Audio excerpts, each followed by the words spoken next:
Now y'all sit down and lean in close, 'cause what I'm about to share with you ain't no fairy tale. It's truth. Raw, lived-in, mother-worn truth. You ever been slapped so hard by life that the silence rings louder than the blow? That's what it felt like the day I saw my baby girl, my only child, walking down the aisle on Instagram. No phone call, no text, not even a whisper of a hint. I found out she got married, same time as the whole world did, with a filter on it. There she was in white, smiling wide like a new dawn, standing next to some man I hadn't even heard her mention. And there I was, holding my morning coffee, trembling so bad I had to set it down before I spilled all over my robe. I stared at that photo, then blinked, and stared again. Surely I was dreaming. Surely my baby, the one I'd carried through every storm and scraped knee, would have told me. Surely I raised her better than that. But no. The likes and comments poured in. So beautiful. Congratulations. Wishing you both forever. Meanwhile, her mama wasn't even invited. Now I don't know what kind of love teaches a child to shut the door on the woman who raised her, but I do know the kind of silence that cuts like a knife. And that silence, that was intentional. That wasn't no mistake. People don't accidentally forget their mama on their wedding day. I sat there thinking back on all the nights I went without so she could have. How I skipped dentist visits so she could have piano lessons. How I worked double shifts, fried my knees and my back, just to get her through college with no loans. And that house. Lord, that house. You know the one. Bought it with my savings. Put it in her name 'cause I wanted her to have a head start. Took on a second job so she and her man could have a place to start their lives together. I handed them the keys with a smile and a prayer. Told myself, this is what mothers do. But mothers, we get tired too, and sometimes we forget that love needs to be returned, not just poured out. So I sat in that quiet for 3 days. Didn't say a word to no one. Just let it settle in my spirit. Let myself feel every ache. And when I finally stood up, I wasn't angry. I was clear. I went down to the office, asked them what the process was to sell a house I still held the lion on. Turns out you don't have to yell to take back what's yours. All you gotta do is know the value of what you gave. So I sold that house. Not out of spite, but out of self-respect. Some folks might say, that's harsh. But let me tell you something, silence is harsh. Finding out your child got married like a stranger is harsh. Selling the house. That was mercy. That was closure. That was me finally putting the pen back in my own hand. And before you ask, no, she didn't call. Not after the wedding. Not after the sale. And I ain't waiting on it. Sometimes, closure comes when you stop expecting explanations. I grieved her the way you grieve someone who ain't dead, but don't see you as living in their world no more. It hurt, Lord knows it did. But I refused to let that hurt harden me. I took that money and opened up a little catering business, something I'd always wanted to do, but never had time for. Cooked meals with love, played my records in the kitchen, and watched folks eat and smile. I traveled too, saw sunsets over mountains, felt ocean spray on my face, laughed in rooms where nobody knew my pain, and slowly I realized I wasn't just surviving. I was living. See, real revenge. It ain't loud. It don't come with fireworks. Real revenge is healing without permission. It's loving yourself like you wish they had. It's refusing to water a tree that won't give shade. I didn't raise my voice, I raised the standard. And in doing that, I reclaimed something more valuable than any house, my peace. So if you've ever been left out, overlooked, or tossed aside by someone you gave your all to, hear me when I say this. You ain't crazy. You ain't bitter, you're just waking up. And once you do, Lord, ain't no going back. Now hand me that sweet tea. I got a full life to finish living. I remember the exact moment like it was yesterday. There I was, just scrolling through my phone like any other morning, eyes half closed, nursing a cup of coffee that was already getting cold. I was passing time looking at pictures of cupcakes from the church bake sale, my nephew's silly face caught mid-laugh, and sweet little moments from family I hadn't seen in a while. Life was moving slow and easy until there it was, a photo that stopped me cold. There she was, my baby girl, dressed in white, glowing in that way brides do, standing tall and proud beside a man I didn't even know was in her life. Their smiles were so wide, the kind that could light up a whole city, and all around them were faces full of joy and celebration. The comments were flooding in. People congratulating them, sending love, saying things like, "Wishing you a lifetime of happiness," and "So beautiful together." And there I was, sitting in my worn-out robe, my coffee forgotten and growing cold in my hands, not invited, not even told. No text, no call, no whisper. Nothing. You ever been so stunned you can't quite believe your eyes? That's how it felt. Like the floor just gave way beneath me, and I was falling through the silence. And the worst part wasn't the shock. It wasn't even the fact that I didn't know. It was the realization that I had been left out of my own child's most important moment. Like I was invisible. Like I didn't matter. People sometimes ask me what it feels like to be left out of your own blood's beginning. The moment that marks a new chapter, a new family, a new life. And I tell them straight, it feels like you held someone in your arms for years, fought through the hard nights and the long days, only to be dropped like a worn-out handbag the minute they learned to walk without you. I thought I knew betrayal. Thought it always came with a yell, or a slap, or some kind of loud noise. But no, betrayal doesn't always scream. Sometimes it just posts. Sometimes it's quiet, sneaky, the kind of pain that doesn't announce itself but cuts deeper than any word ever could. You see, they say betrayal is about intention, that the person who hurts you knows exactly what they're doing. And maybe that's true sometimes. But sometimes, betrayal is about silence. And silence. Silence is a loud choice. And she made hers. I kept staring at that photo. My baby girl, my flesh and blood, smiling like I didn't exist. And as much as my heart wanted to shout and cry, the stillness in that moment told me everything I needed to know. It wasn't an accident or forgetfulness. It was deliberate. I thought back to the nights I stayed awake praying for her. The times I put my own needs aside so she could have what I never did. The sacrifices. Working extra hours, skipping meals, patching clothes. All those years pouring my soul into making sure she had a foundation to stand on. And yet, here I was, not even invited to see her walk down the aisle. It was a bitter pill to swallow, but swallow it I did, because I knew I had two choices: drown in that silence or rise above it. I took a deep breath and reminded myself that my worth doesn't come from a wedding invitation or a Facebook post. My worth comes from every moment I loved her fiercely, even when it wasn't returned the way I hoped. Some might say, why get upset? It's her life, her choice. And yes, it is. But when someone you raised turns away without a word, it shakes you to your core. It makes you question yourself, your love, your sacrifices. But here's the truth I learned sitting in that quiet that morning: silence speaks. It tells you who values you and who doesn't. It shows you who's willing to share their joy with you, and who's not. And when you know that, you don't have to chase after their approval anymore. I didn't yell. I didn't confront. I just sat with that quiet and let it teach me. Because sometimes the loudest lessons come from the absence of noise.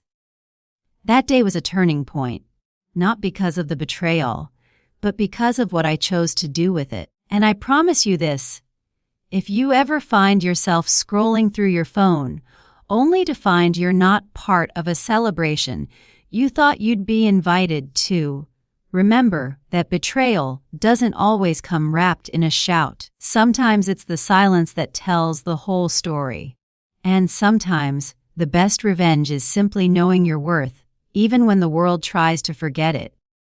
Now, let me tell you about that house, the very one she and her new husband were living in. The one I paid for, brick by brick, nail by nail, sweat dripping from my brow and hands worn from hard work. That house wasn't just a building, it was a promise I made to myself and to my daughter. A promise that she wouldn't have to struggle the way I did when I was her age. See, I used up retirement savings that I should have been using to sip sweet tea on a porch somewhere warm, maybe Savannah, watching the world go by slow and easy. But instead, I took a second job.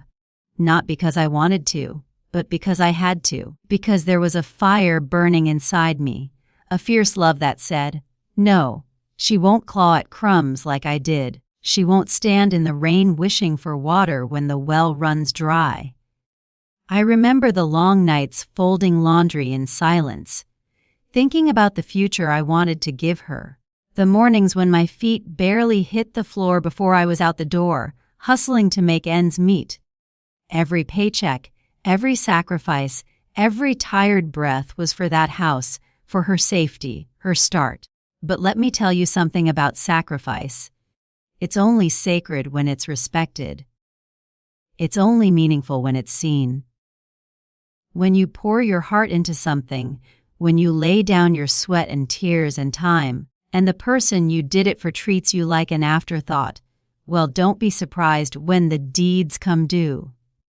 So, after the shock of seeing her wedding photos online, after the silence that screamed louder than any argument ever could, I made a decision.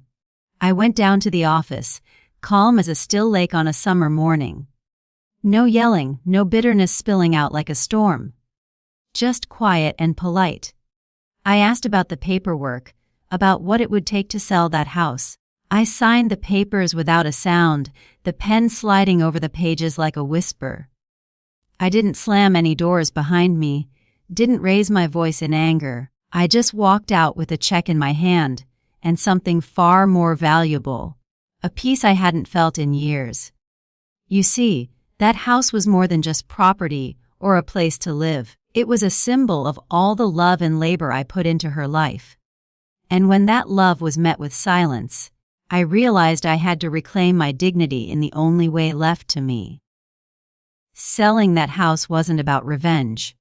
It was about respect. Respect for myself and for the years I spent building something solid for my child. It was about standing up and saying, I'm here. I matter. And I will no longer be overlooked. Life will test you in ways you never expect. It will ask you to give and give until you feel empty. But remember this, your sacrifices are not invisible. They are not worthless.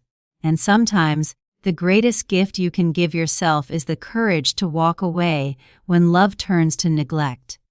So, when you feel like the world forgot your name, or the ones you gave your all to forget your heart, don't be afraid to take back what you deserve. Because ownership isn't just about paperwork, it's about recognizing the sweat and tears behind that signature. And sometimes, that means letting go of what you built, to build something new for yourself. Something where you are seen, where you are honored, and where your peace isn't up for debate. I won't lie, it stung. But in that sting, I found my strength. And sometimes, that's the sweetest kind of revenge.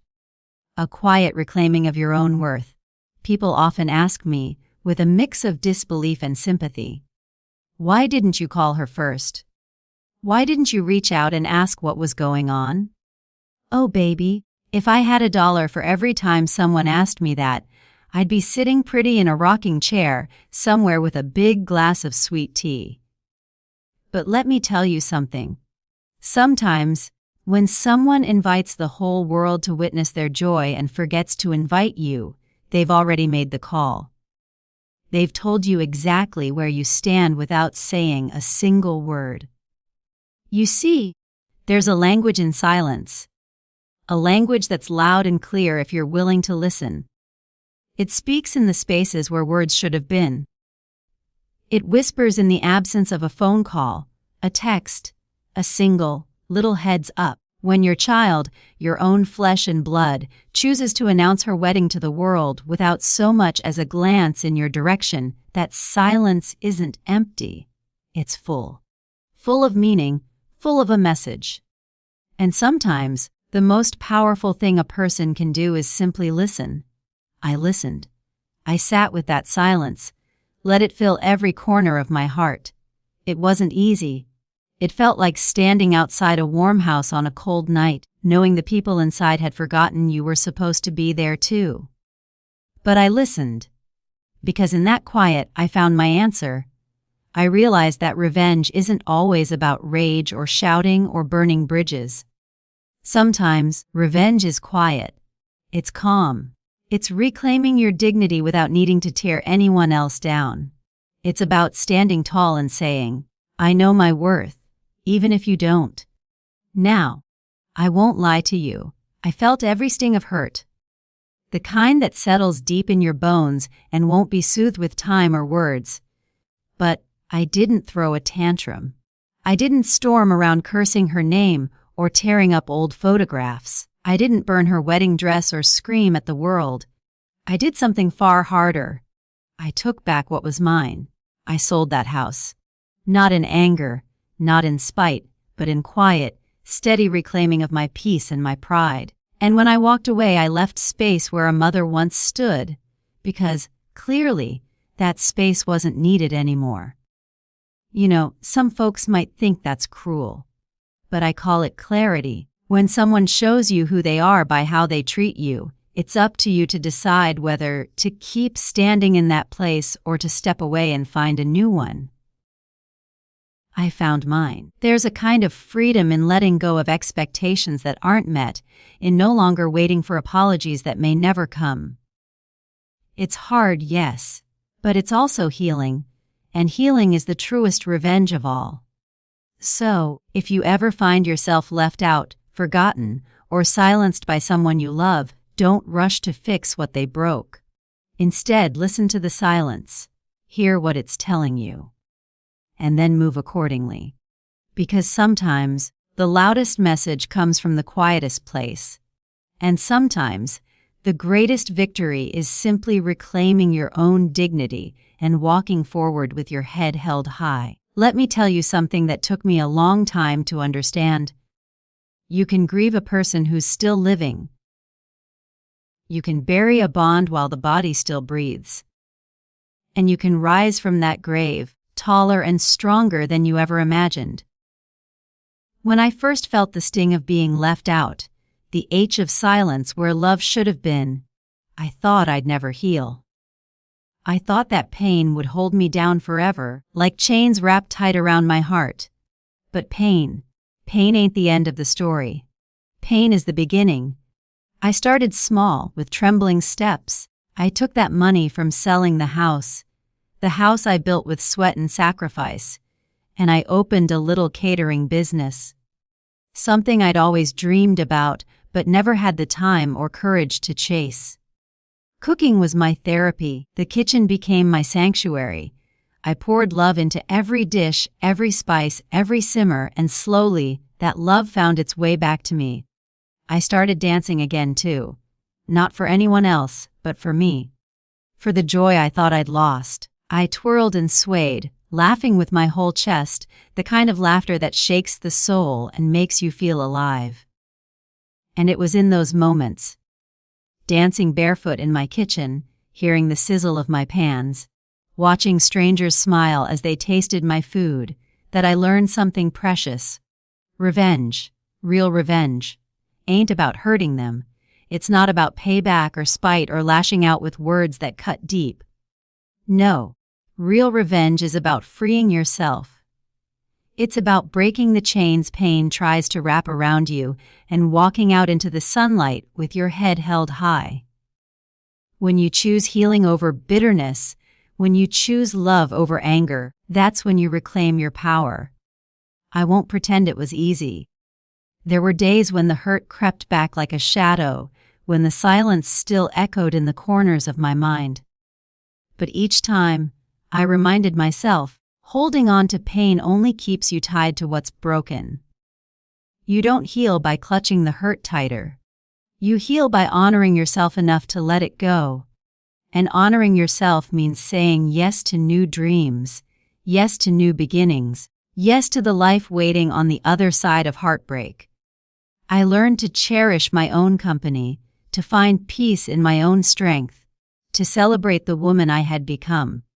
Not just the mother I was or the daughter I hoped to be to someone else. If there's one thing I want you to take away from my story, it's this: your worth isn't measured by how others treat you. It's measured by how fiercely you hold on to your own light, even when they try to dim it. So, when life knocks you down and the silence feels unbearable, remember you can rise. You can heal. You can reclaim your power, not by hurting anyone else, but by loving yourself enough to walk away from what no longer serves you. That's the sweetest revenge there is. The kind that sets your soul free and lets you live your life on your own terms. Now, if you hear nothing else I say today, I want you to hear this. And listen close, because it's as true as the sun rising every morning. Boundaries are not betrayal. No, they're survival. You see, we live in a world that tells us love means giving until we're empty, forgiving until it hurts, and waiting until we're forgotten. But I'm here to tell you, that kind of love, it's not love at all. It's draining the life right out of you. Stop pouring into cups that crack at the bottom. Stop pouring your heart and soul into people who don't have the capacity or the will to hold what you give. Because no matter how much you pour, that cup will never be full. It will only leak, leaving you dry and tired and wondering why you're still trying. And stop waiting for folks to circle back when they've made it clear they've moved on. There's a hard lesson there, but it's one we all have to learn at some point. Not everyone will value your presence, your love, your sacrifices. Some will walk away, some will leave you out of their story, and some will simply forget your name in the middle of their own. And when that happens, baby, don't you wait around for an apology that ain't never coming. Don't hold your healing hostage to someone else's remorse or recognition. Your healing belongs to you and you alone. Love yourself so deep, so fiercely, that your peace don't depend on their actions. Because the truth is, the best love you can ever give is the love you give yourself. Now, I know it hurts when the people you raised forget you exist in their happiest moments. I know it stings when a daughter doesn't call her mama, or when she shares her joy with everyone else but you.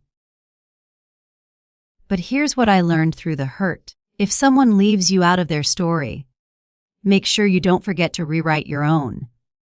Rewrite it with courage. Rewrite it with grace.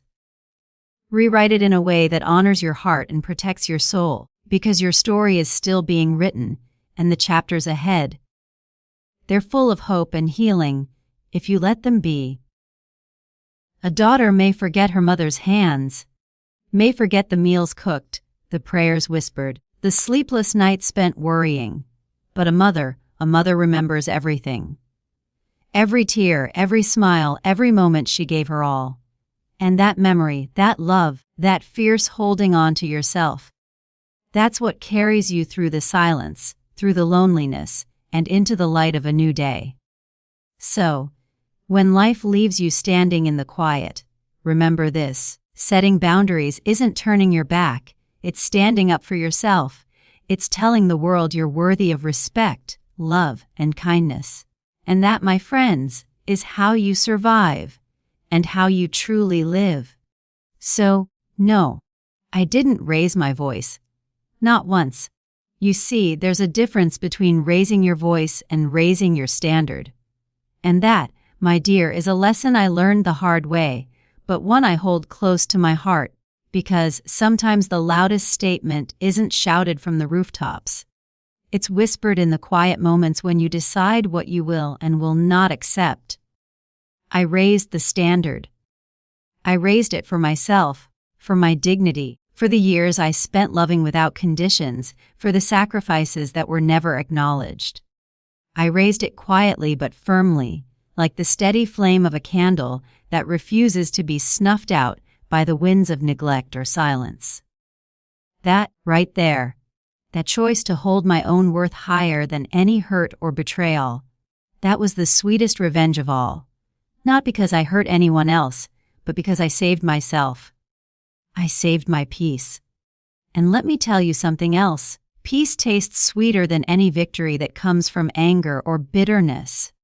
It's calm and deep, like a river running steady through the hills, and once you find it, you don't want to give it up for anything. So now, as I sit here with this glass of sweet tea in my hand, slowly sipping, feeling the warmth spread through me, I'm ready. Ready to write a whole new chapter of my life. One filled with hope, with joy, with laughter that bubbles up from a place of healing. I'm not waiting for anyone else to invite me in or acknowledge my place. I'm taking my pen, and I'm writing it myself. Because the story of my life isn't finished yet, not by a long shot.